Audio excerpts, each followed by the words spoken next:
Papo Literário. Apoio cultural Júlia Dumont. Moda, festa e casual.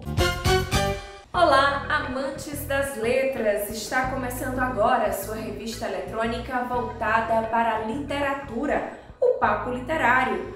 É muito bom estar com vocês trazendo os seguintes assuntos.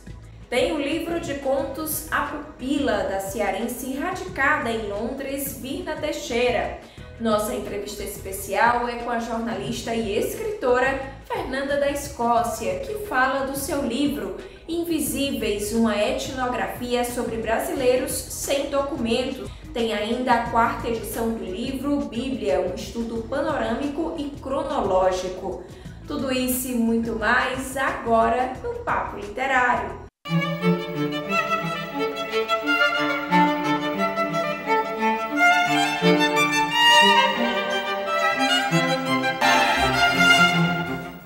A psiquiatra e escritora Virna Teixeira lançou em Fortaleza o seu livro A Pupila. Autora de obras de poesia, a escritora estreia agora no gênero da prosa. Radicada em Londres, na Inglaterra, a psiquiatra e escritora cearense Virna Teixeira vem trilhando as carreiras da medicina e literatura de forma paralela. Eu escrevo desde a época de faculdade de medicina. Quando eu lancei o meu primeiro livro, eu estava terminando a residência, então sempre foram atividades muito fortes na minha vida, paralelas, e por muito tempo eu tentei equilibrar essas duas atividades. Há alguns anos atrás eu acabei fazendo um mestrado em Humanidades Médicas, que é uma área nova que mistura medicina, as artes, sociologia, por uma necessidade de fazer essa alquimia. E eu lancei um livro de poemas alguns em 2018, chamado Suíte 136, que seria uma poesia das enfermarias. É um livro sobre a minha experiência trabalhando em enfermarias psiquiátricas em Londres. Mesmo morando em Londres, Virna nunca perdeu o vínculo com Fortaleza. Todos os anos, viaja aqui para o Ceará. Desta vez, trouxe na bagagem algo muito especial. Seu livro de estreia na prosa, A Pupila. Além disso, trouxe também livro de outra autora, publicado por sua editora. Eu saí aqui de Fortaleza em meados dos anos 90, 94, para fazer residência médica em São Paulo, mas eu mantenho um contato muito forte com Fortaleza, com autores daqui também, né? E sempre que eu venho, eu tenho esse desejo de continuar trazendo para cá as coisas que eu faço, que eu publico, que eu edito. Eu sou editora também, né? Tem também o lançamento de uma plaquete de poemas, que é um pequeno livro de menos de 40 páginas, de uma autora que vive aqui, ela não é daqui, é uma carioca, uma poeta negra, a Valéria Lourenço. E eu faço esse trabalho de divulgar a poesia brasileira, um projeto que eu tenho em Londres, a Carnaval Press, desde 2015. Então é esse contato com o Brasil, né? Eu estou lá, mas eu estou aqui. Virna Teixeira está estreando na prosa com grande aceitação. O livro A Pupila, de sua autoria, tem sido muito elogiado. Na obra de 104 páginas, a escritora explora o universo feminino das mais variadas formas. A maior parte dos contos, as personagens são mulheres, né? Tem 2 contos só à parte, que os personagens principais são homens, mas são homens femininos, né? Uma é sobre um homem gay, que vai à Alemanha em busca de reencontrar um amor, que é um homem cearense. E o outro é sobre um homem que se transveste por uma noite, é um homem tímido, né?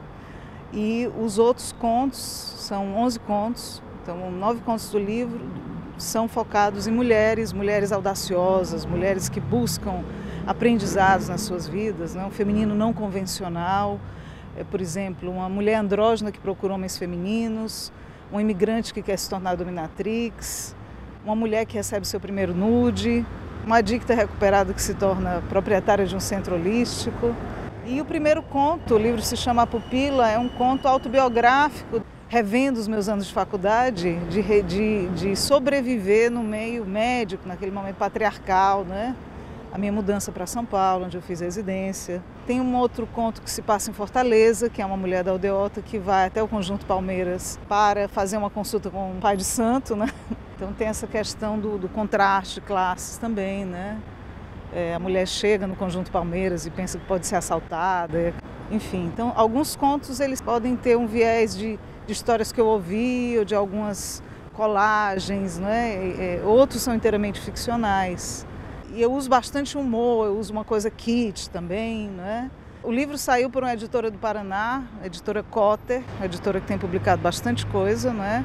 Então no site da editora Cotter podem adquirir meu livro.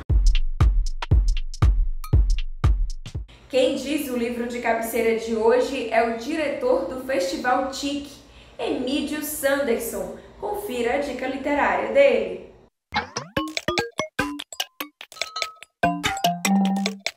Eu tenho um gosto bem diverso em relação a livros, mas ultimamente eu tenho gostado de livros que me façam rir, como por exemplo A Cabeça do Santo, da escritora cearense Socorro Racioli. Ela pegou um fato que aconteceu no interior do estado do Ceará, onde construíram uma estátua gigante de Santo Antônio e deixaram por último para colocar a cabeça do santo, sendo que a cabeça acabou não conseguindo chegar lá no topo do corpo da estátua.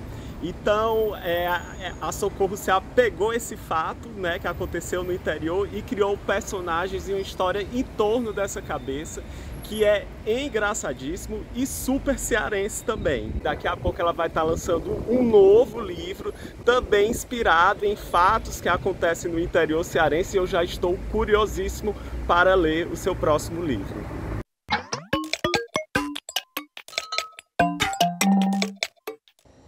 A Academia Feminina de Letras do Ceará realizou em 10 de setembro a cerimônia de posse de sua nova presidente, Elinalva Oliveira, e nova diretoria. Na ocasião, houve entrega de troféus e medalhas, além de leitura de mensagens e apresentação do violonista Marcos Vinícius. A posse da AFELCE é nossa imagem literária da semana.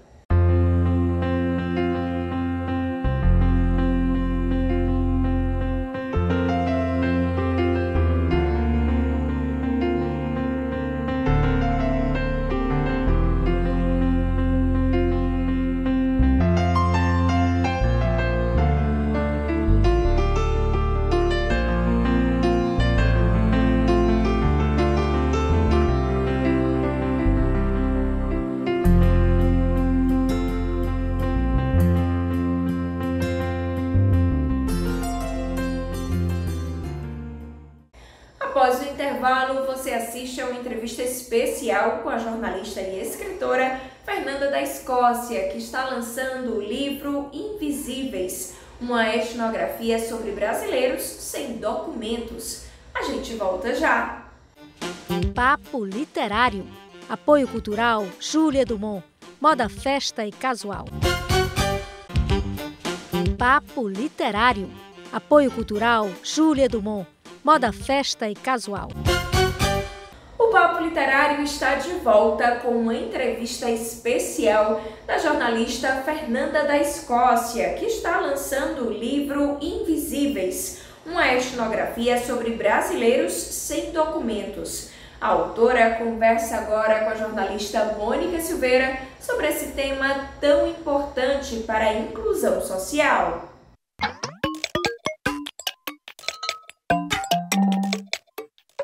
Pois é, Soraya, é com grande prazer que eu estou aqui com a Fernanda da Escócia, jornalista, professora, que está lançando Invisíveis, uma etnografia sobre os brasileiros sem documentos. Por incrível que pareça, né, Fernanda? Ainda existe muita gente assim. Sim, e por incrível que pareça, ainda existe muita gente assim.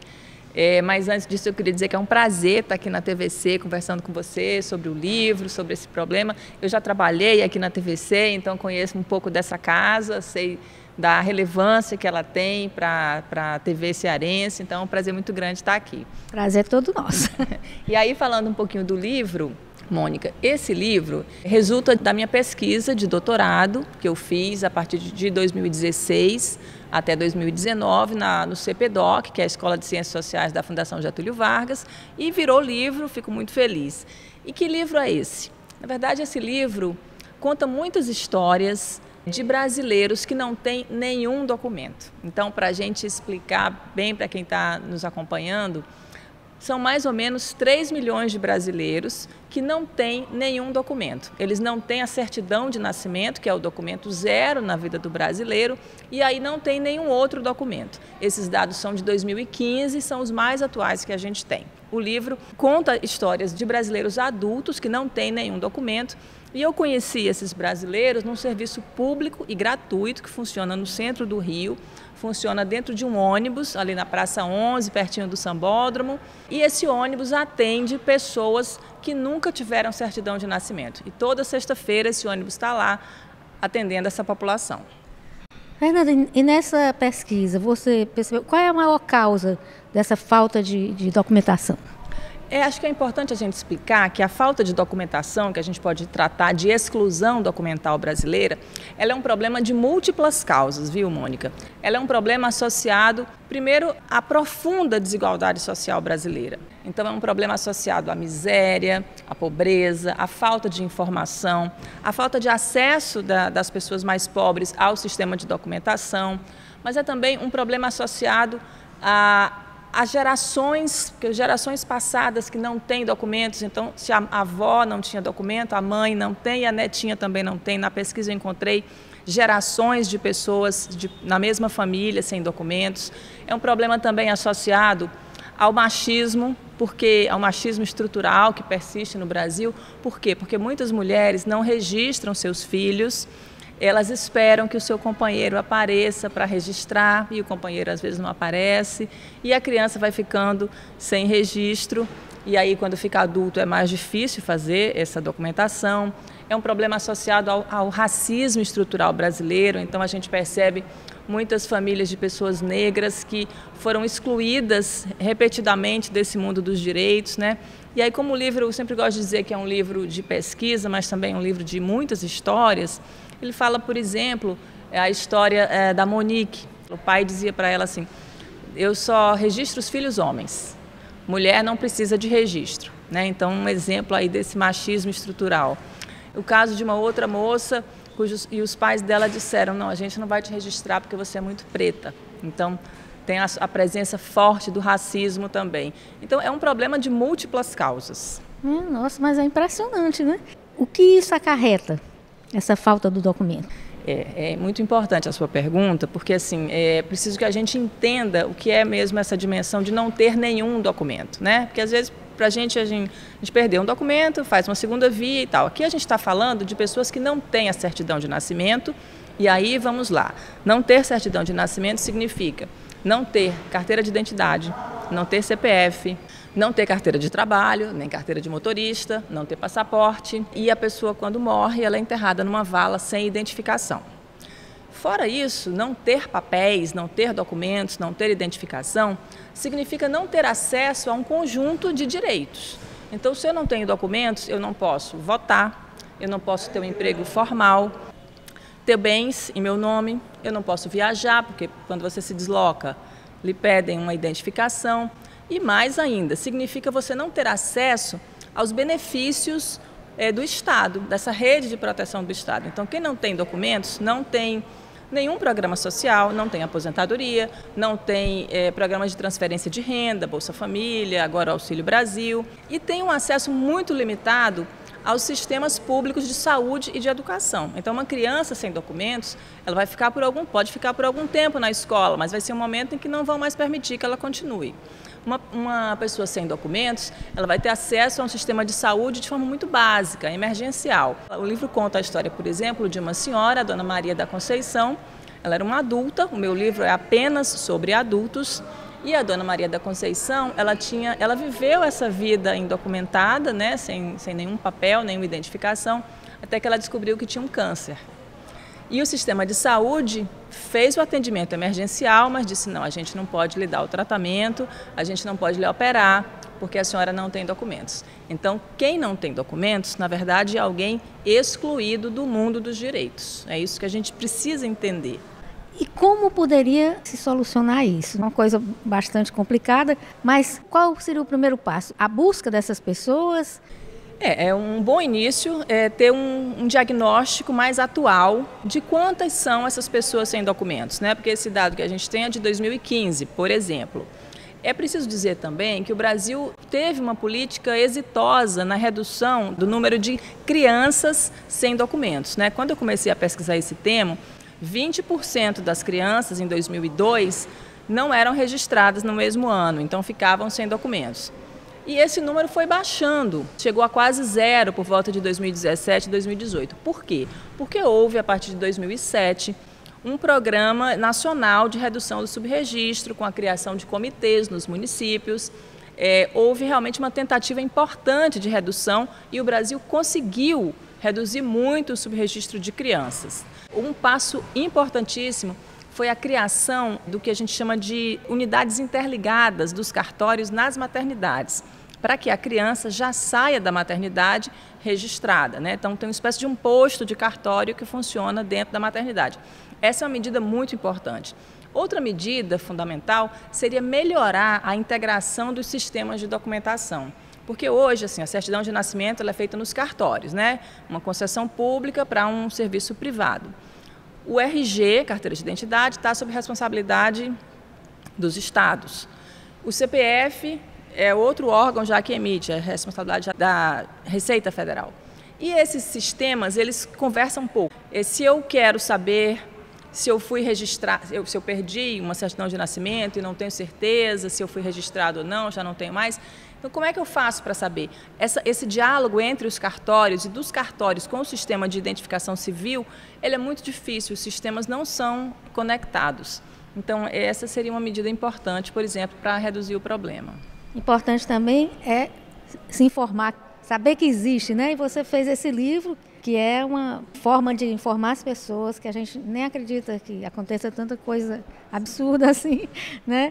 Fernanda, e quem quiser adquirir seu livro, como é que faz? Opa, vamos lá. O livro está disponível nas livrarias online, aqui em Fortaleza ele está disponível na livraria Leitura, do Shopping Rio Mar, os sistemas de venda online aí de todo o Brasil.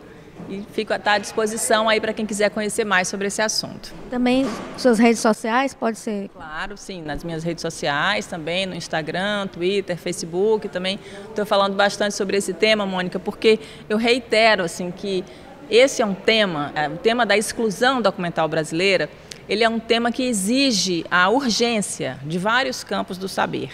Então, ele exige a atenção do jornalismo, e aqui nós estamos falando dele, da sociologia, da antropologia, do direito, porque são pessoas que são excluídas desse mundo todo, do acesso à justiça, da educação, da psicologia, porque são pessoas que têm um impacto violento na sua autoestima, na sua compreensão de si. Eu pergunto, quem é você quando você não tem documentos? E elas dizem, eu sou um cachorro, eu sou uma pessoa que não existe, né? Tem uma senhora que fala isso, eu sou uma pessoa que não existe. Sem documentos, ela se via como uma não pessoa. Então, esse tema é um tema que exige a emergência da atenção de vários campos do saber. E acho que é importante, por isso, a gente estar aqui mais uma vez falando disso. Com certeza.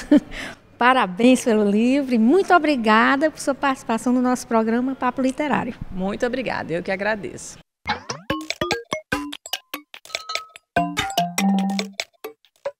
No próximo bloco tem a 4ª edição do livro Bíblia, um estudo panorâmico e cronológico, de Gerson Lopes Fonteles. E logo após o intervalo. Papo Literário. Apoio cultural Júlia Dumont. Moda, festa e casual. Papo Literário.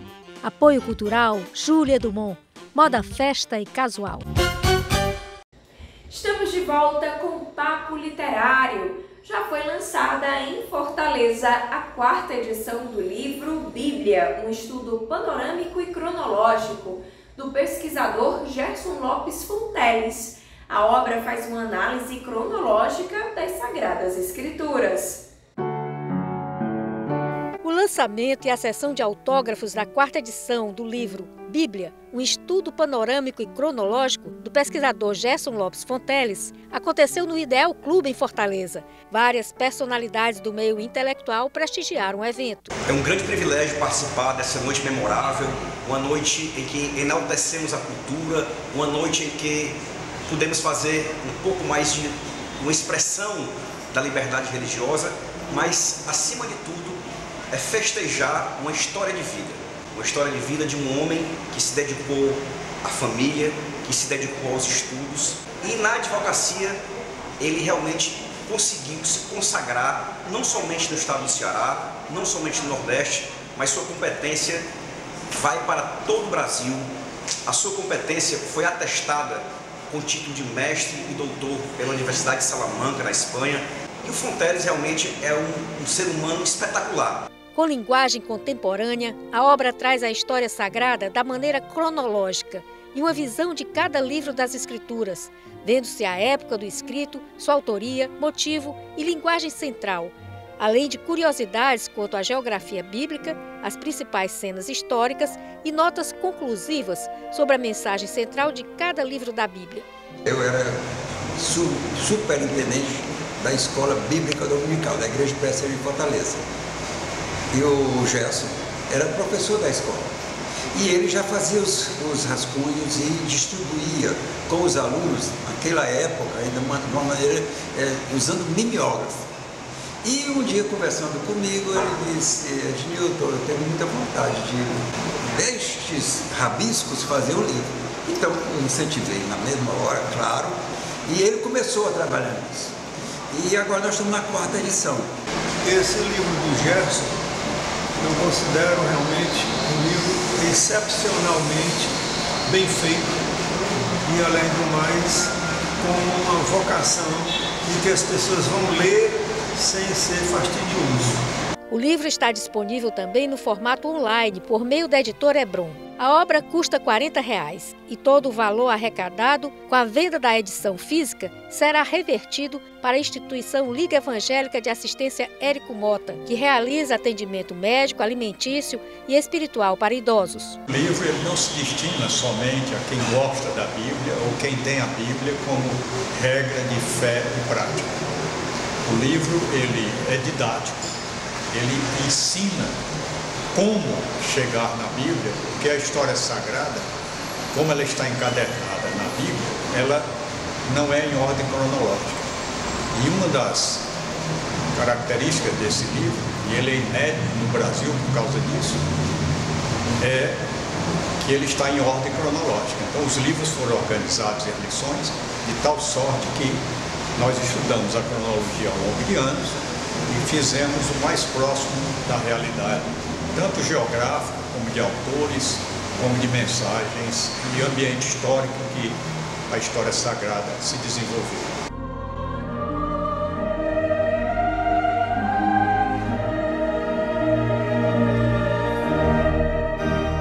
Será encerrada neste sábado a 8ª Feira do Livro de Limoeiro do Norte, que acontece desde quinta-feira na Praça da Matriz da cidade. A programação inclui lançamentos literários, rodas de conversas, oficinas, música, lives e exibição de vídeos. A feira é aberta ao público e, o que é melhor, gratuita. Veja mais sobre o evento no Papo Virtual de hoje.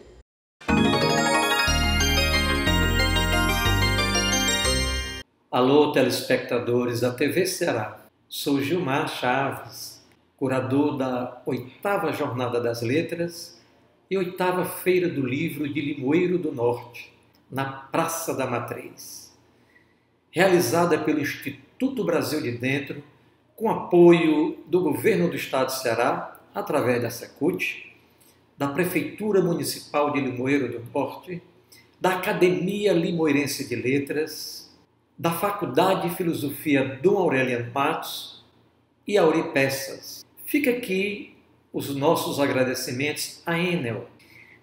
A feira está repleta de grandes atrações, lançamentos de livros, contação de histórias, recitais de cordel, balé, espetáculos musicais, lives e muito mais. Você poderá conferir a nossa programação todos os dias através das redes sociais. Venha conosco e convide seus amigos. E tá feito o convite aí para quem puder comparecer à feira. E chegou o nosso momento mais poético do programa.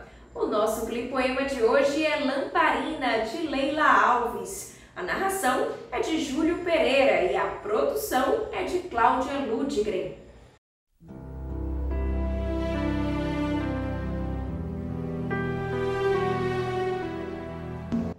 Lamparina, pela fresta da porta, espreito a derradeira chama, ainda acesa na lamparina da sala. Faísco um fósforo na tentativa de enxergar a sinceridade do espelho. Ali na parede, inerte, incontestável. Na janela, nenhum sinal que aponte o clarão da lua. Só um bico de luz adornando as sombras. Pela fresta da porta, nenhum hemisfério.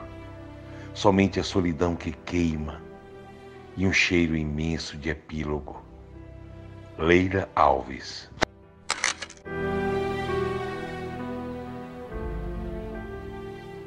E o Papo Literário de hoje fica por aqui. A gente volta a se encontrar no próximo sábado com mais informações quentinhas do mundo das letras. Até lá!